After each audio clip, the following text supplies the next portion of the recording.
Karen, good to see you.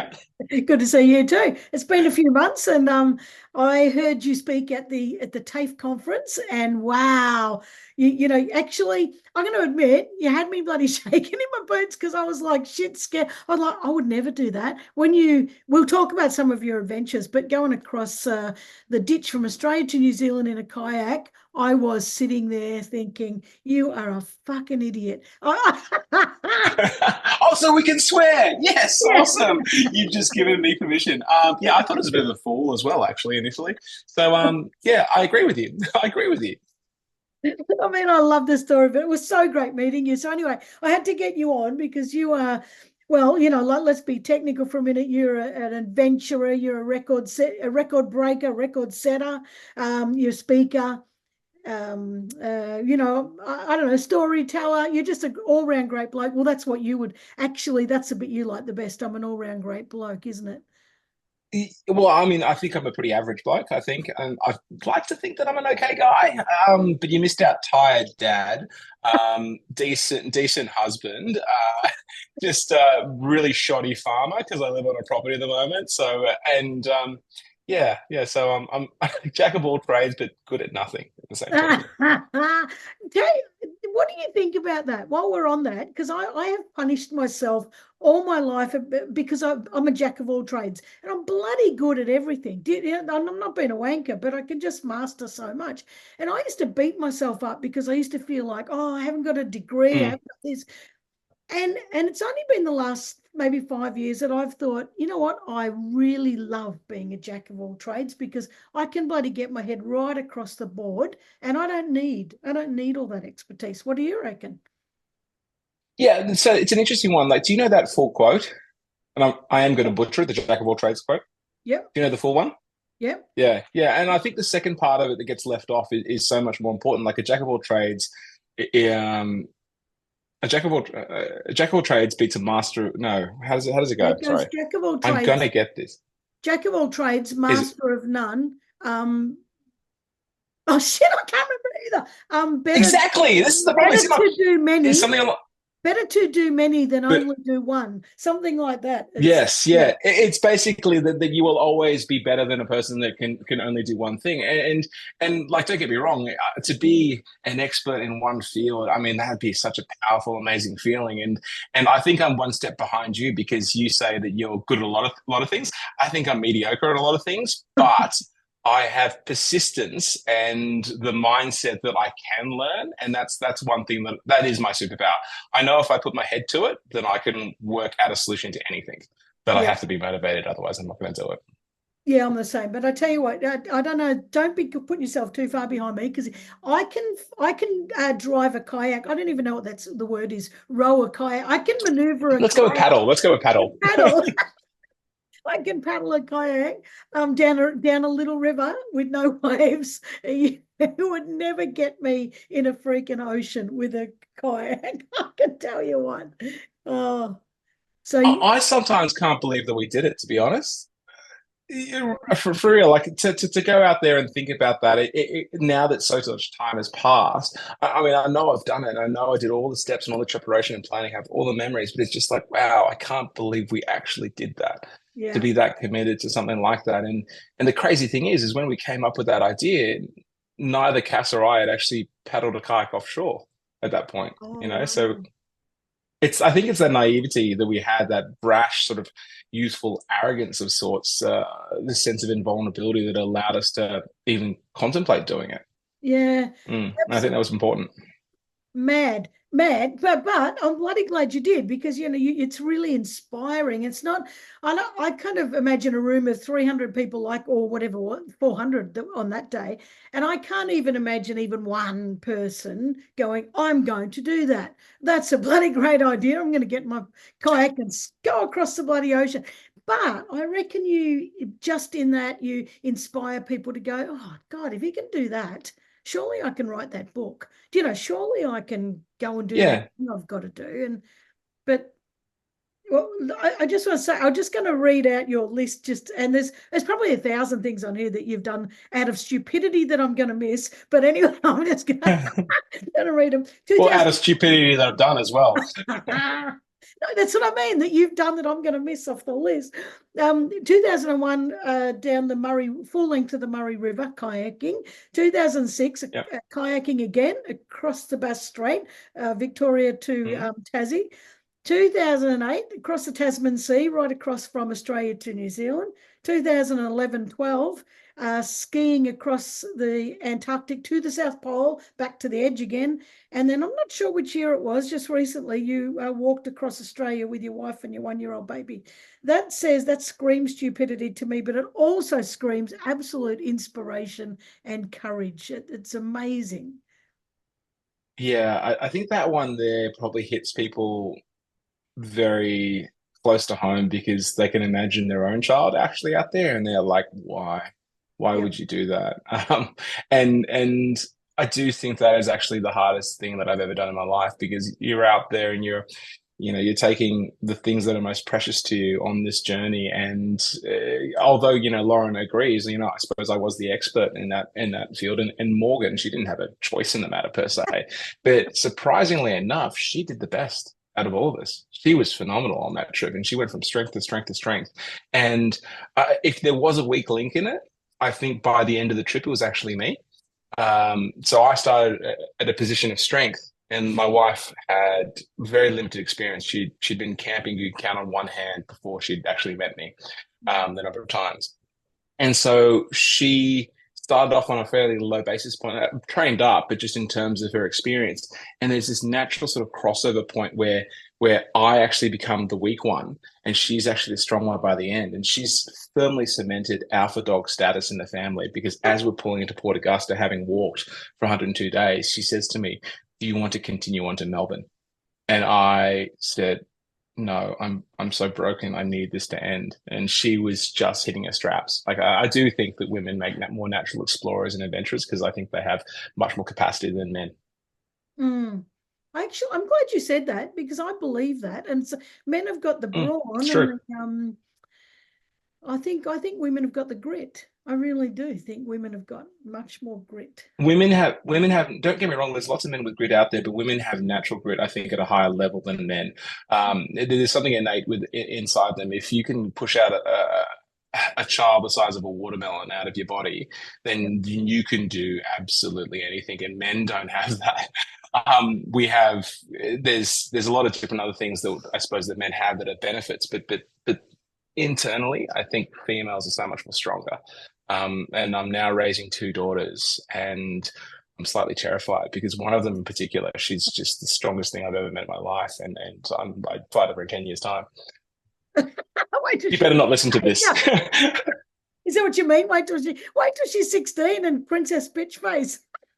Oh, look, she's not, it wouldn't be Princess Bitchface, but I mean, like, if she didn't like it, she'd tell you. This is Dylan, the second one. Like, Morgan, the number one, she's the older one. She's the kindest, most gentle, beautiful human being. Like, she's so lovely. And she's just got the biggest heart. Whereas Dylan, I actually get jealous of because if I really wish that I had her sense of boundaries and knowing who she is as a human already. Like, you can't get her to do something she doesn't want to do. She has a bright, curious spark about her, but she is just herself. I mean, I ask her, "Who'd you play with at school today?" She's like, "No one. I just played with myself. I was fine." Oh, I She love it. she doesn't care. I just hope she doesn't lose that. Oh, I love that so much. That's so good. And I always say some people whinge about strong girls, little girls, and I say, oh, if they're going to yell and scream at you and set their boundaries, let them, because then they won't be Yeah. taken advantage of when they're adults. You know that they'll know who they are. So I think it's a great thing. Yeah, So, and it's a learning curve for me as a dad, and that's something that I'm working on. I mean, like with these expeditions that you do, you have a very fine line to how much you can muck around and play about because it's your life on the line. And so I can be slightly militant at times. And it's for me, it's a real conscious reminder. You got to step back. With Dylan, she doesn't care. Whereas Morgan, I'm conscious that I can mold her and what I'm doing at times, it's molding her into the woman she's becoming. And so I've got to be conscious that, I have to let her make her own mistakes. I have to let her go out there and press the boundaries. Because I view her as a gentler soul. She needs more protection. That's silly. I need to let her go out there and do more mistakes. That's been a learning curve. mm. I want to go back over some of your past Yeah. expeditions, but while we're talking about it, talking about your two kids, are you planning, like, it's a whole different ball game now moving forward. If you do any more expeditions, because now you've got both kids. Are you sort of Mm. planning to do something with them or without them, or like how are they placed in what you're thinking that's upcoming or that you might want to do? We were meant to do another expedition as a family. We were meant to, and COVID kind of ruined those plans because it felt really wrong and don't get me wrong, I think Dylan, the number two one, is probably more suited for adventure than Morgan is, like I think naturally. But it felt unfair that Morgan went on this 102-day odyssey across the Australian Outback with us. And Dylan, I mean, what you going to get to do? Like go to SeaWorld or, go to Wet and Wild? That just doesn't seem fair. So we were planning to cycle the length of New Zealand as a family of four. Wow. And we were going to do that in 2002, 2001. COVID kind of ruined those plans. 2021, sorry, in 2022, my bad. COVID ruined those plans. And so I feel this really keen need to do a trip with Dylan. I don't know what that is. My wife and I have talked about doing a big sailing trip at some point in time. We in the next sort of 5 to 7 years. So that's something that is on the card whilst the kids are young enough to take them out of school and be able to, we'll teach them as we go along, homeschool. But I do have ideas and plans for myself personally. I can't see it happening right now in this next 3, 4, 5 years, at least, if not longer, because of the age that they are. The fact that I think that to do an expedition to the size and scale that I'd want to, not only would it be a 3, 4, 5 month trip potentially. I have one trip that would be a 9 month long trip, but it's the years of preparation where you're semi-absent. Yeah. Because you're so focused on a goal and to the family in these formative years. So it's about smaller adventures. It's about going off and doing things that I need to feed the rat in me. And also things with them, teach them the skills that I never got exposed to as a young kid. And I also run these camps down here on Bruny Island, which is where I live, that takes, corporate groups actually out there. And it's that for a sense actually really helps me to see other people grow from adventure. It placates that desire and need to go off and really hurt myself on a trip, but the itch is there. It's never going to leave. Wow. How old are the kids now? 8 and 4. Okay, so they're still, yeah. Oh, that would be good. All right, any of those things would be great. Tell me, but where's Bruny Island?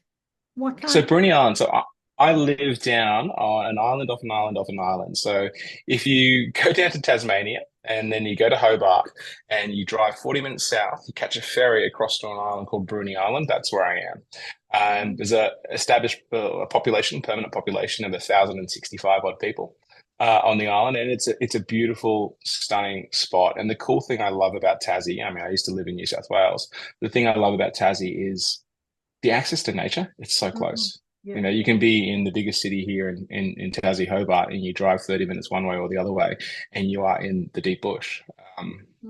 There's something about that wilderness that I love, and the access to the ocean. I'm a keen diver and cray diver, spear fisherman. So like the time in water for me is really important. It's my tranquility. Oh, and I was just also thinking about the corporate camps, corporate retreats. Like that would be amazing down there. How long? It's phenomenal. How long do they run for? So it depends on what they can time off they can kind of afford. So the longest camp that I've run has been a 3-day camp. It's like 1, 2, 3 days has been the sweet spot so far. And for me, my two passions, apart from my family and adventure for myself, is adventure full stop for other people, but also food. I love my food. Yeah. And so it's that intersection point that's so important. And these trips are the tension point between luxury and hardship. They get all the worst and all the best of life. So they get really challenged, pushed hard, design a program. So the first half of it, they're either sleeping rough on a beach down where they're having to light their own fires, gather some of their own food under supervision, cook that stuff there, or setting up their own shelters in the bush up here. And then the next half of it's luxury. It's all the nicest food, nicest wine, that sort of thing. And it's cool to see because I think in my life, I've had a lot of passion and I've struggled for purpose, but I believe my purpose is to help connect people, and that's connect people with each other, but also connect them with themselves and what they're capable of, and connect them to the land that we're all on. And you do that, I think, through food. if they understand where, they go in and they're digging potatoes out, that becomes part of the meal that they're having that evening. There's this connection that's really primal for us. It talks to that hunter-gatherer caveman inside you, because yes, I've got food, I've provided for myself, and it's amazing. Have you ever lit a fire with Yeah. no matches? Or yeah, No, that not with no feeling, I don't know. matches. No, no, Oh, no, no, no. oh, no Fire. matches, no lighter. If you light a fire, like a friction fire or a percussive fire, even just like with a flint and steel, there's a sense of I can take care of Wow. myself. And Yeah. there's this sense of pride. I think it's everything everyone should learn, or at least experience. So yeah, I love seeing that transformation and growth in people. Wow. I love it. I reckon that'd be a fantastic retreat. And I love it. Love it. Mm. Now let's go back. Right. 2001, you Yeah, decided. we've just gone all over the I know, place, haven't we? no, but I mean, I love all this, but in 2001, you Mm. paddled the length with your mate Kaz all the way down from the top of the right up in the, I don't know, wherever the mountains, up at the start of the Murray River, right down to the Yeah. mount in South Australia there somewhere. Where why why did you do it? Like what, who were you before? Like what were you doing before? Or you decided adventure would be such a great thing? Uh, it's interesting. Like I am only now as an adult with young kids starting to really reflect and break myself down. Like, don't get me wrong, I've done a lot of this mental thought and processing of myself on these trips, but kids force you to think about this. And so I've been thinking keenly on what makes me tick as a human and the different stages of my life. And there was many different Justins growing up. So there was the Justin I grew up in for the first 11 years of my life in Indonesia, Mm. and had a pretty wild, carefree existence. And like the first couple of years in particular, I was in the jungles of Indonesia. So it was a really madcap, wild existence. There was tiger prints outside the window, living on the edge of a gold mine that had no roads to it. It was phenomenal. I don't remember any of that, but it became part of this mythology, I suppose, and that exposure would have done something to me internally. So I was always up for an adventure. I loved exploring. I loved seeing what was around the corner always as a kid. And it's funny how life has a way of beating that out of you. I went to boarding school. My parents stayed in Indonesia, and I went to boarding school in Australia. And all of a sudden, I felt so naked and insecure and alone and outside of my element in the life that I'd known, that I retracted into my shell. I was a gregarious, out there going kid before that, and I really pulled in. And I was really, I think, probably sad and unhappy inside, and it sort of played out. I, kind of overate. You had this unhealthy relationship with food, got pretty chubby. But one thing that I loved doing was the outdoors, was going on the bushwalks, was getting involved with Duke of Edinburgh and the cadet camps later on with school. And then that's where my friendship with Cass, I think, formed, was going off and doing just 1 2 day trips in the Blue Mountains. And then the trips got bigger and bigger and bigger. And for me, bushwalking is my first love in the outdoors, and kayaking felt like bushwalking on water. It just allowed, a different scale of speed you could go, a different access point, a different way to see the country. And so we came up with this idea to paddle the length of the Murray River. And we couldn't find any history on it that had said that anyone had done it from its very source to its mouth. And that might not be the case. I'm sure in Indigenous history, there's probably people that have done it, but in European history, at least, we couldn't find any record of it. And so we decided to go off and do this, Cass, myself, and a friend from school. And it was this real Huckleberry Finn style adventure. And it helped me sort of break out of my shell. It's the first year of university, end of first year of university. And it helped me sort of actually really cement this sense of self-worth that I had, to know that I did this big journey. We'd planned it to get done this trip, and that's something that a lot of those other kids at school who you looked up to, who were the alpha males, or the peak of what a young man's meant to be in Australia. It helped me go, you know what, there's another way. I've got worth. I can do these things, and I carried that on. And Cass and I continued doing adventures. I took a little hiatus playing just, the rugby and the uni sports and getting involved in a little bit too much drinking. But adventure was something we always came back to, and the challenge of it I loved. And that's when on the Murray River trip we talked about the possibility of paddling a kayak from Australia and New Zealand. Well, Cass mentioned it, and I cut him down because I thought it was impossible. Like you Mm. can't get a kayak safely across the Tasman Sea. And 3 years after the Murray River trip, we reapproached the idea, and that pushed us into the next 3.5 years of our lives working on this project, so single-mindedly focused on it. Um, yeah, it's crazy the way life is a series of decisions, and it's funny how that path Yeah. takes you if you choose to take the path that's less trodden. I wouldn't have the life that I have now. And I love the phrase of this, the title of it, get off the bench. You do. If you sit on the bench, then you're just an audience. You're watching life pass you by. Whereas for me, the reason why I would hate to have the regret in my life, and I want to regret making a decision rather than my inability to make a decision or my decision to stay behind. That's Yeah. what I'd rather. So would I. I love that. That still doesn't mean I'm going to kayak across the Tasman.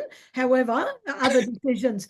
I love it. So, I reckon listening to you about your life in Indonesia, I reckon, yeah, even though you can't remember that, being a little kid, like the tiniest kid, I still reckon that would have that would have lit a fire in you that you didn't even know then. Do you know? It would have been your innate person that this is me. I'm an adventurer. I don't. Well, that's what I think. I don't know. I might be wrong, but No, but no, it has to. It has to. I mean, like I saw it point in case example with Morgan, our eldest daughter, and like, don't get me wrong. Like, I think she's a very gentle, soft, but there's this inner hardness in her that she mm, has, this determination. I think, and that's from the fact that what do they say? They say in the first 2 years of your life, you laid 90% of the neural networks that you'll have for the rest of your life. And so your response and tolerance to cold, to different things, to different feelings and sensations. And for her, I'll never forget. She used to step on these thorns all the time in the outback, oh, and the first couple of weeks of that, she'd cry and she'd scream like baby, just learning how to walk. And I thought to myself, I'm the world's shittest dad. I've taken my kid into the outdoors, and she's going to be scarred from this and not know why. And yet, after a couple of weeks of that, she'd step on these thorns. They go straight into her feet, go in, and she'd just lift her foot up and say prick. You'd pull it out, and she'd keep running. oh my God, She wow. just developed this strength from it, and like just like, oh, this is just what life is. So I do think that that time in Indonesia has helped for me. I can't remember it distinctly, but I know it must have. I know Yeah. there's something about the feeling of mud between my toes that feels really natural. And I know we had some massive storms down there because I can tell when I'm in a storm and the wind's coming in sideways, it lifts me up rather than makes me feel like I need to shelter somewhere. There's something about it, like the core memory gets unlocked. So yeah, it has an Yeah. impact. Wow. Wow. By the way, a friend of mine, Tammy Van Wisser, who's is a swimmer, record breaking swimmer. She swam the length of the Murray from the very top to the opening. So it kind of, yeah, I love that she did that. So it makes me kind of connect with yours more. Yeah, she Wow, that's awesome. What year she did that? I remember hearing something oh about that. That was long time ago, it was a long little while back. 20 years ago or something. Yeah, yeah. Mm, yeah. Probably around the same time. But yeah, she I swam. think it was. I think it might be just after or just before. I think it was just. I can't remember. Yeah, no, it does ring a bell. Yeah, I think I prefer to paddle. So would I. I was just thinking that as you said, I thought, oh shit, yuck. I don't know what the hell's under that dirty water. I'd much rather be in a kayak. I'll tell you what. I just had a mate. He just recently actually. He's done the longest unsupported continuous swim I think of all time, 500 plus kilometers, like without stopping in the Yukon River in Canada or Alaska. Oh, And like you should see the imagery. Like it's insane. Like how much his body's degraded, how much weight he lost. He's like the chafing on his neck from his wetsuit. Phenomenal. He's a tough man. He's a guy named called Ross Edgley. He's just hardcore. wow. Oh, God, would it be? Well, he'd have a wetsuit on, but it would be freezing, wouldn't it? Oh no, you absolutely freezing. Like this guy set a record for he did a swim around Great Britain, and it took I'm going to butcher it like 180 or 200 days or something like that. He swam around Great Britain 12 hours a day each and every day, and he didn't touch shore, so he stayed on a boat, and they'd go back to where he jumped out, and then he start again. And like you should see the welts, the sores, everything that he had all over his body, and just that mental fortitude, that bloke. And he's just such a positive guy. Man, Mm. I wish I could tap into that. He's cool. People amazing. Another friend of mine, Jordan Wiley, tried to paddle around UK and had to stop Mm. because of COVID. The authorities wouldn't let him continue, and he was stung by jellyfish and God knows what, and trying to dodge speedboats and God knows what. But Oh. he had to actually stop because he wasn't allowed to be out there. Like social distancing, I can't imagine anything more socially distanced being out on on a bloody paddleboard. But anyway, yeah. Yeah. God, there are some Yeah, I great. mean, the world went a little, we went a little silly with COVID. I mean, Yeah. there was stopping people in parks from walking around. You're like, hang on, like they're probably pretty safe Yeah. compared to what some other people are doing. Oh, I think Anyway, I've sidetracked you. no, it's all right. I think our thing was bloody mad. Now, before you did, so you see, you're going down the Murray River. Kaz says, "Oh, and let's just paddle across the Tasman." You said, "Don't be a bloody dickhead." But then, between you actually did it. But between that, you kayaked across the Bass Strait. So from Port Welshpool. Well, can't even say it. Port Welshpool. It's only in my backyard, but can't say it. It's just down the road from you. It is. Across to, and I can't remember, but the top of top of Tassie there. What Yeah. most people don't even like to go on the boat. The ferry is like just the Mm. seasick. I don't know, seasick container from hell. And so you've decided and that means there's massive waves. So you've gone on a kayak with Yeah. massive bloody waves across this. Why? Like, was that Look, to practice for the other one? it was a practice trip for the Tasman, but I have to admit, like we weren't going out there on the kayak that we're taking across the Tasman. It was more a mental step for us. So in the kayaking world, a Bass Strait crossing is a big deal, to do a Bass Strait, and there's a lot of Yeah. logistic, a lot of planning, a lot of skill training, and it's this real mental hurdle to paddle off from, say, for example, you island hop the way down. There's been a couple of people who've done direct, but you island hop the way down, and there are points in time where you leave an island and you're not going to see any land in front of you, any land to the side or behind you, and you feel so exposed, and it's a feeling of exposure. So for us, it was a lead up to the Tasman expedition, and people generally plan for it for a year. Cass and I made the snap decision: we're going to do it, and we planned it all within about 4 weeks. We're like, right, cool, perfect timing. We're already trained up because we're training for the Tasman, and we went off and did it. And it is to this day the best expedition I have ever done in my life. It's phenomenal to have this trip where you are at the mercy of the elements, but you're very smart about it. So you choose when to paddle off islands and when not to. If there's a bad weather system coming in and you have the information there, you don't leave the island, you just stay on that island. The cool thing is you land on some of these islands and you feel like you own it. You're there, you're the only person there. It's a 500-meter long island. There's a couple of cattle there because they use it for grazing, a little hut, and you feel like royalty. You own this thing for that night. And it's a really beautiful, beautiful, beautiful feeling. Pound for pound, the best expedition I've ever done, and I will do that again. I didn't know there was all those little islands. See, you just don't think about all that stuff, and that there'd be cattle and a little hut. Like, that's fantastic. Yeah. They ship this one island I'm thinking of in particular, Kent, in the Kent group, Hogan Island. It's literally 500 meters long by maybe about 300 wide, and there's a little like not shears, like a little musterer's hut on the island that you can sleep in, and there's about 50, 60, maybe a few more cattle on this island. They bring them over, they ship them over on a ferry on a good day, let them graze, and then come back pick them up 6 months later. Wow. But who Yeah, stays on this island? Like, no one. no, but like there's a hut. So is it the when they bring the cattle over, they stay in the hut overnight, or is it there for people like you, morons who get in kayaks? Look, it's. I think now it's used more by the morons, Yeah. but I think initially it was like, yeah, bring them over. It is a committing journey. You want to have somewhere to be able to hide out for the weather, or you might need to go off and do a bit of animal husbandry or a bit of work there with the cattle. So like you want somewhere to be able to stay. So it was a beautiful trip, and you're like all these. Well, they call them like little penguins down there. I hadn't started diving yet, and I wish I could go back the trip being a diver now, because you'd be able to pull out crayfish and abalone and just the stuff in the water around it would be so exciting. Um, Wow. I got Wow. to go back. See, I never ever knew all that. Well, that's so. So you just said. So then, 2 years later, you went across the Tasman. So we're talking Australia to New Zealand. Now, you just said a Mm. minute ago it wasn't the same kayak. Like, so what was the difference? Did you have? Because all I can think is, holy shit, you go ass over out of a kayak. That's Mm. Yeah. you're pretty screwed.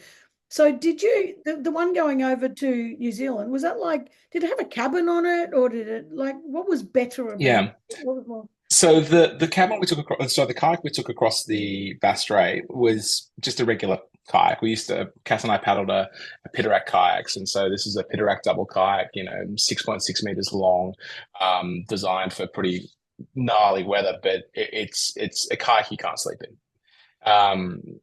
The kayak we designed for the Tasman was 9 meters long, and it had this 3 meter cabin on the back of it that we could actually hide in and shelter away from the storms. It had enough ability to carry provisions out there for what we thought was going to be 45 days. Ended up being 62.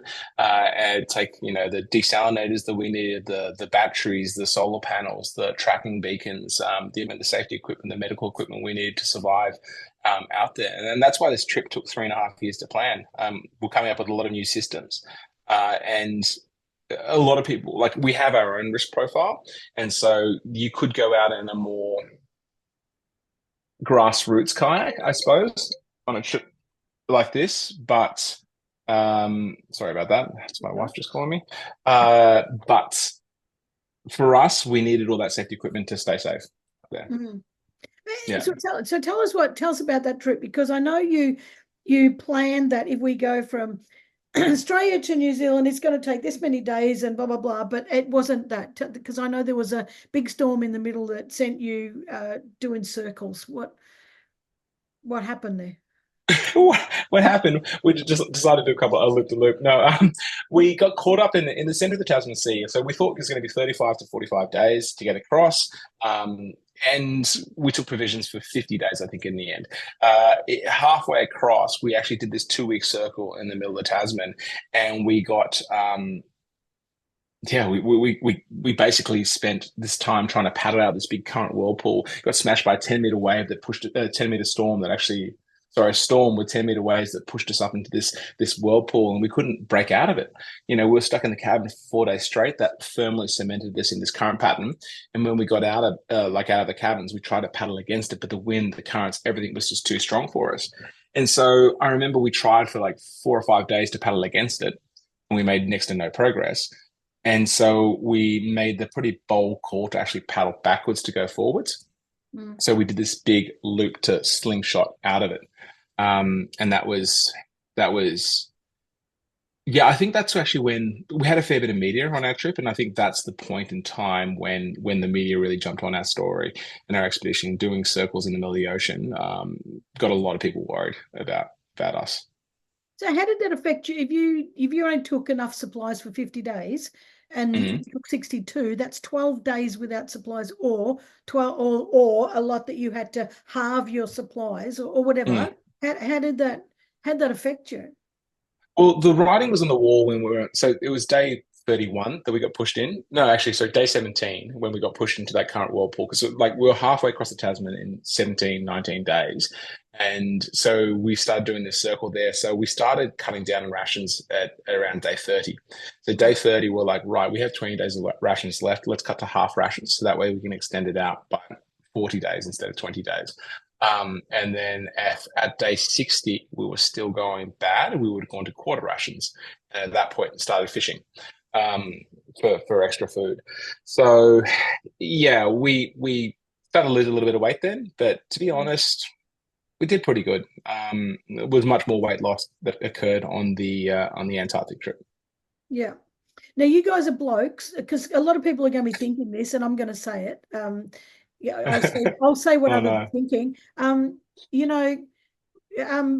and pooping and Yeah. staying clean, The and blokes it's not just blokes that do that. It's everyone. I know, but like, how do you do that in a kayak? Like, because people go, yeah, kayaking, I can imagine it, and then they're like, oh, wait a second, what about bodily functions? If I had my other setup here right now, I'd actually show you, because No, like I no, could don't switch show us over to your my pooping. computer. No, no, no, I wouldn't do it personally, but I can show you a video from back then. Um, Look, number one, super easy. It's just benefit of Over being a the edge. guy, Yep, travelers, just yep, it's yeah, easy. Number two is a little bit more. I mean, easy in a sense, but a little bit more complicated because you can't. This is going to sound wrong. You can't not watch yep, as the other person yep. because you got to be ready to fend it off just in case he gets a little bit too close to you. Um, so, so you just literally go over the side. You were stable enough to be able to go over the side whilst and stay in the kayak, and then you have the world's biggest bidet to wash up in. But yeah, as the back person, I couldn't not watch Cass do it because like I had to. Generally, it was like we can't afford the time to do it whilst we're stationary. We have to Yeah. paddle at the same time. So he's just pooping away whilst I'm paddling, and I was always in the back. And so I was like very conscious of like trying to fend it away or scoot past it so they didn't come up to me. And I'll be like, "What are you doing on that side? That's where the waves are coming from. It's going to wash across the boat." So yeah, let's not go there. Some things are best left unsaid. No, I know, but I couldn't help it. It was in my mind. Okay, And no, no, that's good. It's fine. sometimes It's you just fine. got to go. Well, I don't know how. So moving on to more pleasant. Mm. Still the same issue because there's Yeah, no you're the one toilets that in went the there. wild. But when you You're going to be like, "How did you poo down in Antarctica and next?" to know, no, we'll forget the pooing for a minute because I can imagine. But Okay. Antarctica. So you've decided to ski. So now we're off the kayaks because it wouldn't be such a pleasant trip trying to kayak across that. Um, from the edge of Antarctica to the South Pole and back again, skiing. Like, Yeah. had you ever skied before, or did you just go, that would be a bloody good thing? I'll learn to ski.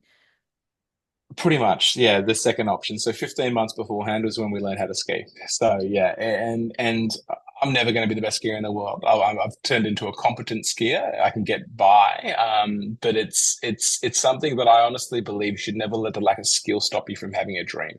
You work out what that dream is. You work out what skills you need to learn, what the critical path is, and you go about ticking it off. And also, I absolutely love going back and having to relearn something that Yeah. well, not most, but a lot of people do as a youngster. It brings you back to that growth mindset of a child where it's everything's an adventure. I'm learning.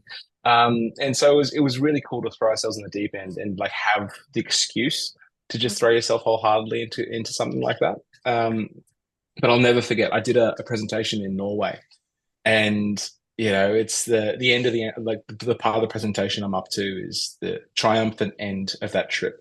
And there's this Norwegian guy in the crowd. Well, they're all Norwegian, but he yells out as we're skiing down the final slope in Antarctica, "Oh, they still can't ski!" And so we're we're never going to be the best out there, but yeah, it's amazing. So um, on that, because that's not I would not like to do that either. I'm scared of the bloody water, but I would hate to have that bloody cold. And I've seen pictures of you with just ice. Oh my God, I would hate that. And it's actually deadly. I think we need to say that any of these trips are so bloody risky that you're risking your life every minute that you're doing it. But there's two people that I want to mention because first, and I don't know the other guy's name, the guy that uh, because you were trying to be the first to do everything and break the records, but there was a guy who went across Mm, the Tasman before you, and who didn't make it. Who's something there mm. was. I think you said there was an SOS call And or something. there's a chap by the name of Andrew McCauley, and I wholeheartedly recommend. There's a documentary out there on his journey. So, a chap by the name of Andrew McCauley, who's Australia's, I think greatest sea kayaker or kayaker ever. He attempted the crossing. We were both vying to be the first expedition across, and we're both vying for the season of 2006, 2007. We had some fundamental flaws in our kayak and we had to delay it a year. And Andrew went out there and he was 68 odd kilometers off the coast of New Zealand when he made a mayday call. Um, he'd gotten swept away from his kayak, and they were able to retrieve his kayak, but they never found Andrew. And there's an amazing documentary called Solo that's been made about his journey, um, they've retrieved his waterlogged memory cards from that trip. They restored as much as they possibly could and put together an amazing doco. But it's the hardest thing I've ever watched in my life. It opens up with that SOS call he makes. It's not something you'd want to watch with a family with kids around, but it is amazing doco. Wow. Yeah, And sad. well, very, oh my God, terribly bloody sad. And then, so then, because what I'm thinking is you're kind of like, oh, we're going in competition, we're going to be, like, oh, damn him. And then Mm. it's like, shit, now I really feel for him. Like now it's not so, it's not competition anymore. It's like, holy shit, this is someone who's lost their life. But then when you get down to Antarctica, there was another guy who was just ahead of you. You wanted to win. You wanted to win that race, but I can't say. Is it Alex Gammy? Is that how you say his name? Yeah, Alex Gammy, Alexander Gamma, Gammy. Yeah, so we used to just call him Gammy. Yeah. He came out of the woodwork just before when we were down in South America, actually, was the first time we met him. So we were getting ready in a place called Punta Arenas, which is the bottom of Chile, South America, and packing our gear out for the trip that we were planning to leave in the next 2 weeks. And all of a sudden, like this Norwegian fella pops up out of the woodwork. He's like, "Hi, guys, I'm doing the same expedition as you, And so all of a sudden, it's going to be a race." And so it was just like Cass and I were floored. This is 2 trips, 2 weeks before our trip was starting, and all of a sudden we're thrust back into this dynamic of a race again. And so again, a lot of the similar feelings, this aggression, this beat them, it's competition element came up, and there was this sort of like uncomfortable tension between us and him. But even at the start, you could see certain elements of his character, and he was a hard guy to not like. Like, he was jovial, it was fun. We're making jokes about it. It's like, okay, if anyone messes with anyone's food, because you drop off these food caches along the way that you pick up on the way home, it's like, we have this rule where we can kill the other person and eat them because it's only fair they ate your food. And so, like, you could tell he's a quirky, funny guy, but he's also the enemy. And so this is, surprisingly enough, like, this spirit of collaboration grew as the trip went along, because we'd actually talk to him on the satellite phone every couple of weeks, sorry. And rather than, I first approached it to try and sort of like get intel on the enemy to how we could use to our advantage. And it just turned into him supporting us, trying to help us through problems that we were faced by out there, and like allowing him to provide some expertise in his field and sphere, because he's a polar guide, and he's grown up in Norway, and so a lot of the stuff is kind of semi-foreign to us, even though we trained up to it and we knew about it. We hadn't physically experienced certain things like frostbite and frost nip and those kind of things. And so to have help come from and support come from a person you viewed as an enemy really sort of made me rethink about competition in itself. And for him, like, he was struggling with loneliness. Like, he's out there by himself on this journey. And so I think we became a mental support to him on that trip. We were the only other people going through that experience with him. We were separate journeys, but we're going through the same blizzards, the same storms, the same experience, same conditions, same snow. And so what he ended up doing is something that blows my mind. He ended up waiting. He got ahead of us, and he waited for 2 whole days just short of the finish line so we could finish this trip together. And and there's a Guinness World Record back there, and I'm pretty sure that's the one. I've got 2. I think that's the one though that has, it's because of Alex. We're all jointly the first group to kind of do this epic expedition from the geographical coast of Antarctica to the South Pole and back. It holds a record for the longest unsupported polar journey of all times. Wow. Yeah, so he's a cool guy. Yeah, that is. I just love that story. I remember you saying it, and I thought, what a bloody legend! Because he's mad as well. He's mental. Yeah, I love it. I took that out of it. But what he could have done what most people would do. To be honest, like most people, I was the first. Screw you guys. But he didn't. He waited. I just think that when you talked about rations along the way, did they? Who put them there? Like, we did. How? Like, So what we did is we had our sleds behind us and we are skiing along, dragging the sleds along behind us. And because it's the same way in, the same way out, we're able to go, oh, all right, look, we'll drop off a cache of food here, and yeah. you cut massive snow blocks and you build a big pyramid around it, and Yeah. just put you geocache it, you lock where its waypoint is, you put a flag on top of it, and then you make your way back to it. So you don't have to carry the whole way to the South Pole and then turn around and carry the whole way back. So it's from efficiency perspective, but Mm. um, it also became a bit of a guessing game, cat and mouse game, because it's like, well, we're going so slow because our sleds weigh 165 odd kilos. So where is the point where we can drop it off where it'll actually be a meaningful impact on the return journey? And so it's a fun balancing act. And we also had a foot and a half of snowfall in the first week of that trip. And so we were going incredibly slow. So having to push out as far as we could before we dropped a cache, because knowing as soon as you dropped a cache, you'll be able to go faster. Um, but yeah, I lost 30 kilos of weight on that trip. That was, yeah, from day, I'm going to say, we thought we were going to do it faster. I'd say it was somewhere in the 40s, day 46 maybe, or maybe slightly early, 42. Every second day was half rations. And so you're burning 9 to 10,000 calories in a day. And we were on full rations, only consuming around 6,000 calories a day, or 6,400. And then so all of a sudden you're doing 3,200 a day and you're burning 9,000. The maths doesn't stack up. I was losing the equivalent of 330 grams a day out there off my body. Yes, It was some people would think crazy. that was bloody fantastic. If they Oh no, weren't. it's a great weight loss regime. But the problem about it is like, so I've been thinking about doing this, anti Jenny Craig thing where it's like, Jenny Craig, eat your heart out, come down to Antarctica, lose the weight. But the problem is like, yes, it might make you feel skinny, but it ages your face about 20 years. And Yeah. so like you got to take the bad with the good, I guess. Yeah, but wouldn't it also do damage? Like, yeah, it would do damage to your organs and your cells and everything, wouldn't it? Just losing all that sort of. Yeah, that rate of loss is not good for you. Mm. And just starving yourself is pretty bad. Like I was, and not to get too graphic, but by about day 78 onwards, I was passing blood every time I go to the toilet.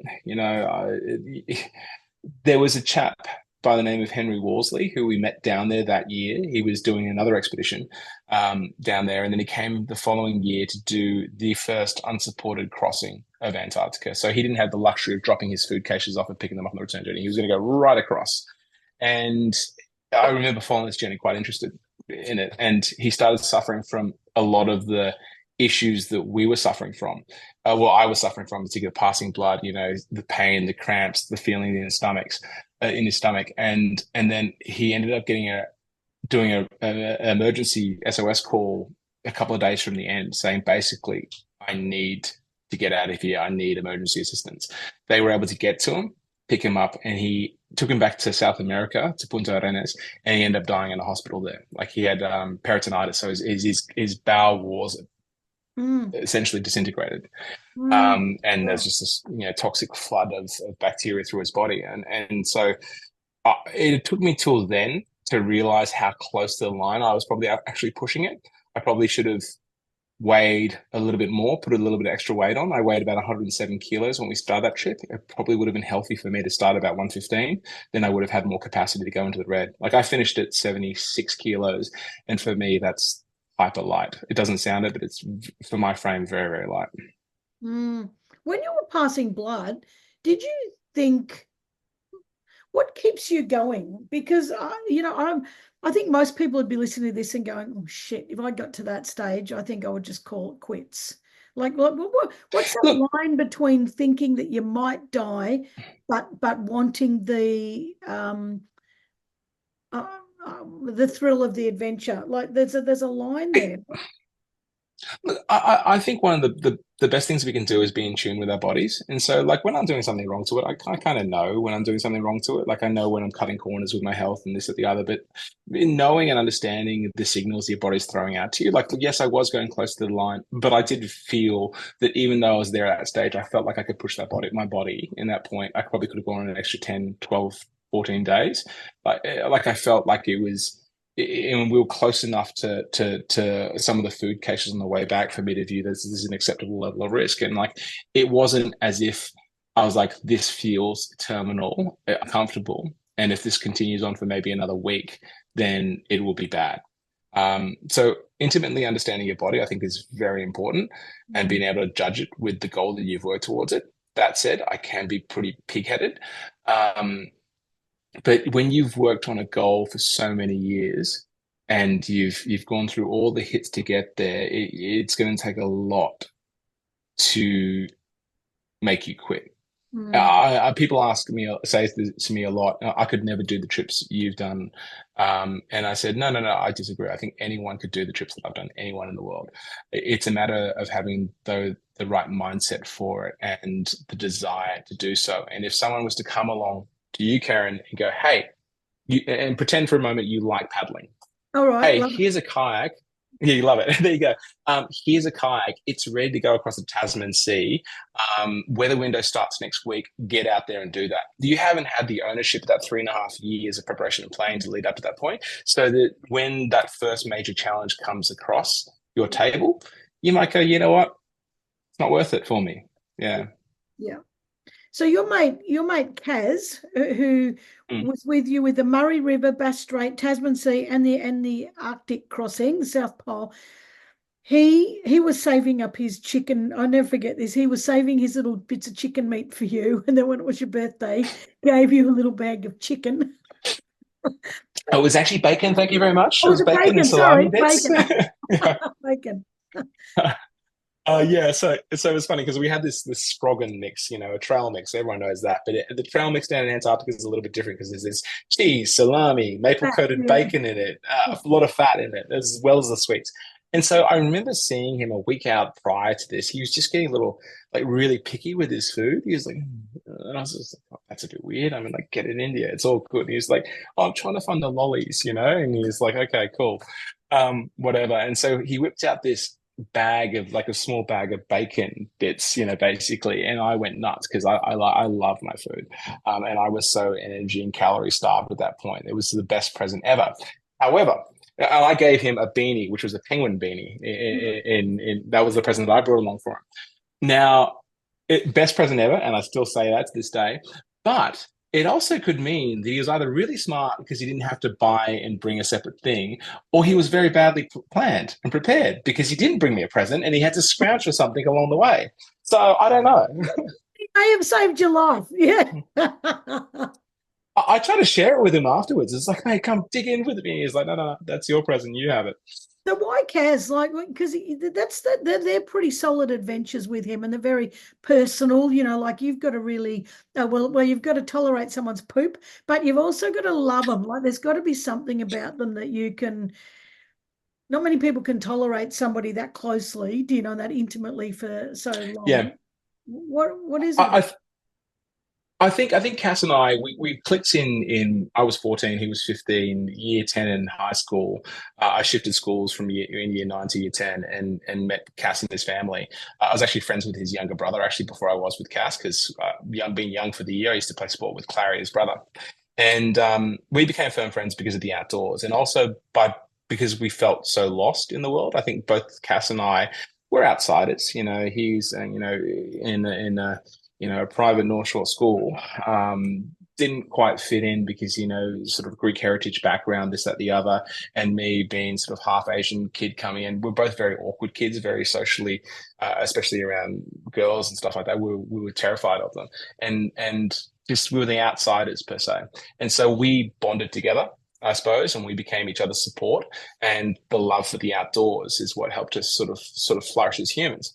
And it's interesting because I believe like it was such a strong, intense friendship for so long.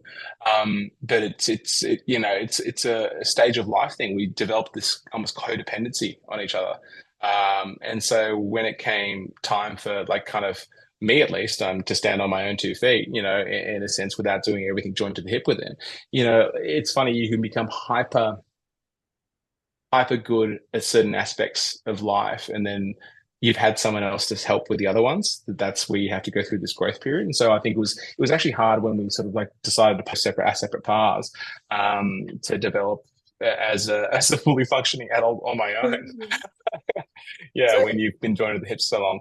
you're still mates with him? Do you still see each other? To be fair, like not as strong as we used to be. I mean, like back in the day, he absolutely, and he was my best mate, you know. And I've got different friendship circles now, but like the history that we have and the amount that we learn from each other, we have this amazing pedigree and history together that can never be taken away. The Yeah. memories I have, and I probably like know that bloke so bloody well, like and he knows me so well, just from that shared time together. You see people at their absolute worst, their absolute best on these trips and journeys. You know how they'll intimately operate. Um, yeah, and so now, I mean, like life gets in the way. We have different priorities, different ways of living, different wants and desires. You naturally start to diverge. Yeah. Um, yeah, so, but I don't, you never know. One day we might come back together and dust off the boots and go on another expedition. Not a paddle trip though, I don't think. No, bugger the paddle trips. It bloody scare the rest of us. Oh, that's good. So basically, that's all I was going to ask you. I just think this is bloody fantastic. But I do want to mention that one, I want to mention your your corporate retreats. Make sure that people Yeah. know they exist and actually get in touch with you for that. But also, I want to just say that there's a video called Crossing the Ice and a book called The Extreme South. So if you want to learn more about Justin's adventures, Mm. there's also a video Crossing the Ditch, which is the one from the kayaking uh, torture from Australia to New Zealand. And it's also called Crossing the Ditch as a book. But I've loved this conversation. Where can people find you to get all this stuff and to get in touch with you and to do the stuff you're doing?